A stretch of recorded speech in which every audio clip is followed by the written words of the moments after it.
সবাই? আশা করছি সবাই ভালো আছেন, আপনাদের দোয়া আমি অনেক ভালো আছি। তো গাইস আমরা একটু আজকে ভিডিও বানানো হয়েছি খুবই তাড়াতাড়ি, কারণ আমাদের আজকে একটা স্পেশাল দাওয়াত আছে। দাওয়াতটা হচ্ছে মূলত আমাদের যে টিম মেম্বার আছে রাকিব নতুন বিয়ে করছে, আপনারা সবাই জানেন। রাকিবের শ্বশুর বাড়ি মানে আমাদের একটা স্পেশাল দাওয়াত আছে। রাকিব পার্সোনালি অনেকদিন থেকে আমাদের রিকোয়েস্ট করতেছে দাওয়াতের জন্য, কিন্তু আমি বারবার না করতেছি যে দাওয়াতে যাবো না। এই যে শাকিলও রিকোয়েস্ট করছিল, এই যে আমরা যে কয়জন টিম মেম্বার আছি সবাই মিলে আমরা আজকে রাকিবের শ্বশুর বাড়ি দাওয়াত খাইতে যাবো। তো রাকিব কিছু বলো। দাওয়াত সবারই, আপনাদের সবারই দাওয়াত। ওর শ্বশুর বাড়ি একটা এনিমি আছে, শ্বশুর বাড়ি শালি আছে, ছাড়া এনিমি আল্লাহ। রাকিব তো শ্বশুর বাড়ি এনিমি আছে। তো গাইস দেখেন দাঁত ভাঙ্গা পানি, কিছুদিন আগে পানি মানে বাড়ছিল আবার কমে গেছিল, তো আজকে আবার দেখেন পানি মানে নতুন পানি, আবার পানি বাড়তেছে। এবার মনে হয় পানি একটু বেশিই বাড়বে। তো গাইস দেখেন কতটুকু পরিমাণ পানি বাড়ছে।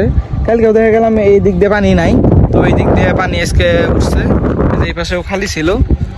হ্যালো গাইস, আপনারা সবাই জানেন গত 3-4 দিন থেকে যে ওয়েদারের যে অবস্থা, মানে একটু পরপরই বৃষ্টি নামে, একটু পরপরই বৃষ্টি নামে। আমরা আজকে সকালবেলা ভাবছিলাম যে যেহেতু আজকে রোদ উঠছে, মানে বৃষ্টি মনে হয় আজকে নামবে না, যার কারণে আমরা একটু তাড়াতাড়ি বের হয়েছি। আর যেহেতু একটা দাওয়াত আছে, কিন্তু কপালটা এতটাই খারাপ, স্পটে আসার পরেই মানে এমন মেঘ করছে মানে একটু পরে বৃষ্টি নামবে, মানে যে টার্গেট নিয়ে বের হয়েছিলাম সেই টার্গেটটা পূরণ হবে না।